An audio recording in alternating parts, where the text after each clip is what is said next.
নমস্কার। গল্পকথা ওই তরুময় চ্যানেলে আপনাদের সকলকে স্বাগত। আমি আজকে আপনাদের সামনে একটি সম্পূর্ণ অন্য বিষয় নিয়ে আলোচনা করতে চলেছি।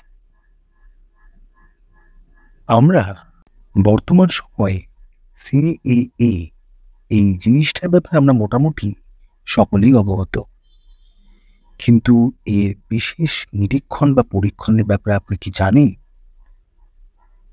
যদি সঠিক না জেনে থাকেন তবে চলুন শুনে নেওয়া যাক এই সিএএ আসলে কি এবং কেন। কেন্দ্রীয় সরকার নাগরিকত্ব সংশোধনী আইন অর্থাৎ সিএএ কার্যকর করার জন্য একটি বিজ্ঞপ্তি জারি করেছে। এই সঙ্গেই এখন দেশজুড়ে নাগরিকত্ব সংশোধনী আইন কার্যকর হয়েছে। নাগরিকত্ব সংশোধনী বিল 2019 সালের ডিসেম্বরে সংসদের উভয় পক্ষেই পেশ হয়েছিল। কেন্দ্রীয় স্বরাষ্ট্রমন্ত্রী অমিত শাহ টুইটার করে লিখেছেন, মোদী সরকার নাগরিকত্ব সংশোধনী বিধি 2024-এর বিজ্ঞপ্তি জারি করেছে। এর মাধ্যমে পাকিস্তান, বাংলাদেশ এবং আফগানিস্তানে ধর্মীয় নিপীড়নদের শিকার হয়ে ভারতে আসা সংখ্যালঘুরা এখনকার নাগরিকত্ব পাবে। এরপর আইনমন্ত্রী অর্জুন রাম মেঘওয়াল লিখেছেন, যা বলা হয়েছে তাই হয়েছে। মোদী সরকার বিজ্ঞপ্তি জারি করেছে, সিএএ আমরা গ্যারান্টি পূরণ করেছি। কিন্তু এর পাশাপাশি শুরু হয়েছে বিরোধিতা। পশ্চিমবঙ্গ এবং কেরালা সরকার এই বিরোধিতা করেছেন। পশ্চিমবঙ্গের মুখ্যমন্ত্রী শ্রীমতী মমতা বন্দ্যোপাধ্যায় বলেছেন, তিনি শুধু নিয়ম দেখেছেন, নিয়ম দেখার পরই কিছু বলতে পারবেন। তবে ধর্ম, বর্ণ বা ভাষার ভিত্তিতে কোনো বৈষম্য থাকলে আমরা তা মেনে নেব না বলে জানিয়েছেন তিনি। মুখ্যমন্ত্রী মমতা বন্দ্যোপাধ্যায় বলেন, যদি সিএএ এবং এনআরসির মাধ্যমে কারোর নাগরিকত্ব কেড়ে নেওয়া হয়, আমরা চুপ থাকব না, এর প্রতিবাদ করবই। তিনি আরো বলেছেন যে এটি বাংলা, আমরা এখানে সিএএ কার্যকর হতে দেব না। একই সময় কেরালার মুখ্যমন্ত্রী পিনারাই বিজয়ন বলেছেন যে আমাদের সরকার বহুবার পুনরুক্তি করেছে যে আমরা এখানে সিএএ প্রয়োগ করতে দেব না, যা মুসলমানদের দ্বিতীয় শ্রেণীর নাগরিক হিসেবে বিবেচনা করে। গোটা কেরালা এই সাম্প্রদায়িক আইনের বিরুদ্ধে একযোগে রুখে দাঁড়াবে।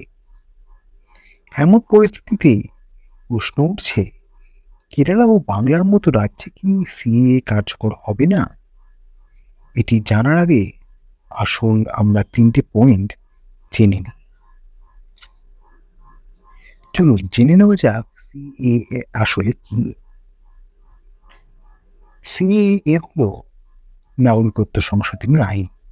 এটি 2016 সালে লোকসভায় প্রথম চালু হয়েছিল। পরে এটি 2019 সালের ডিসেম্বরে চালু করা হয়। একই বছরই এটি লোকসভা এবং রাজ্যসভায় পাশ হয়।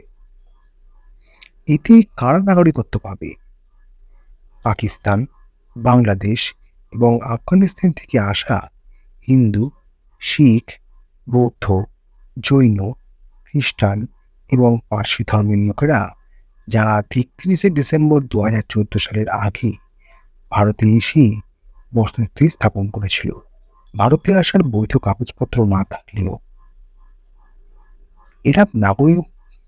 এরা নাগরিকত্ব পাবেন কিভাবে? আইন অনুযায়ী নাগরিকত্বের জন্য যোগ্য আবেদনকারীদের অনলাইনে আবেদন করতে হবে। এই জন্য সরকার শিগগিরই একটি ওয়েব পোর্টাল চালু করবে। এখানে কি সিএএ কার্যকর হবে না? যদিও সরকার সিএএ বিজ্ঞপ্তি জারি করেছে, তবুও এটি সারা দেশে কার্যকর হবে না। আইন অনুসারে সংবিধানের 6ষ্ঠ তফসিলের অধীনে সুরক্ষিত আসাম, মেঘালয়, মিজোরাম এবং ত্রিপুরার উপজাতীয় অঞ্চলগুলিতে সিএর বিধানগুলি প্রযোজ্য হবে না।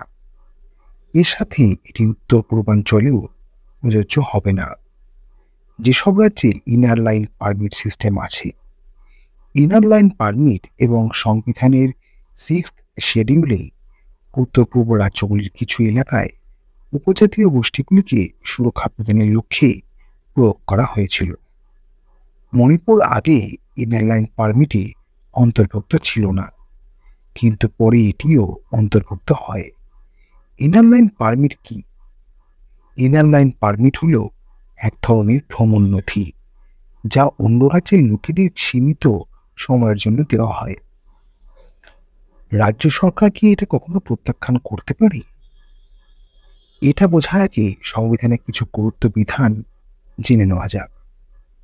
আসলে সংবিধানে ইউনিয়ন, রাজ্য এবং সমবর্তী তালিকা রয়েছে, যেটা আমরা state, union and concurrent list and concurrent list নামে জানি। এটি বলে যে কোনো বিষয়গুলি কেন্দ্রীয় এবং রাজ্য সরকারের এখতিয়ারের অধীনে আসে। এটি 7ম তফসিল অর্থাৎ 7th শিডিউলে ব্যাখ্যা করা রয়েছে। ইউনিয়ন তালিকায় যে বিষয়গুলি অন্তর্ভুক্ত রয়েছে, সেখানে শুধুমাত্র সংসদের আইন প্রণয়নের অধিকার রয়েছে। এতে প্রতিরক্ষা, পররাষ্ট্র, আদমশুমারি, রেলওয়ে এবং নাগরিকত্বের মতো 100টি বিষয় অন্তর্ভুক্ত রয়েছে। রাজ্য তালিকা অর্থাৎ স্টেট লিস্টে অন্তর্ভুক্ত বিষয়গুলির ওপর আইন করার অধিকার একমাত্র রাজ্য সরকারের রয়েছে।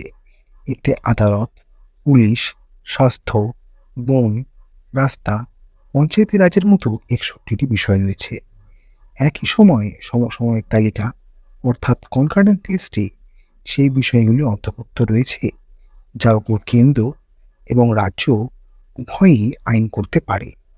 কেন্দ্র কোনো বিষয়ে আইন করলে রাজ্যকে তা মানতে হবে। এটি শিক্ষা, বিদ্যুৎ, জনসংখ্যা নিয়ন্ত্রণ, কারখানা ইত্যাদির মতো 2টি বিষয়ে কভার করা রয়েছে। 52টি বিষয়ে কভার করা রয়েছে। সামগ্রিকভাবে কেন্দ্রীয় তালিকায় পড়ে থাকা বিষয়গুলির সাথে সম্পর্কিত সিদ্ধান্ত নেওয়ার অধিকার রাজ্য সরকারেরও নেই। তাহলে এই উপায়, যেহেতু এই পুরো বিষয়টি নাগরিকত্ব সম্পর্কিত, তাই এটিকে কোনো হাইকোর্টের চ্যালেঞ্জ করা যাবে না। 2020 সালের জানুয়ারিতে সুপ্রিম কোর্ট স্পষ্ট বলেছিল যে সিএএ সম্পর্কিত কোনো মামলা হাইকোর্টে শুনানি হবে না।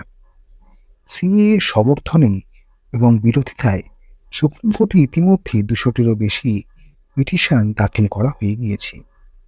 এ বিষয়ে আদালতের রায় এখনো মেলেনি। গত বছরের অক্টোবরে সুপ্রিম কোর্ট 150 পাতার হলফনামা পেশ করেছিল কেন্দ্রীয় সরকার। কেন্দ্রীয় সরকার একে বৈষম্যহীন বলে বর্ণনা করেছে।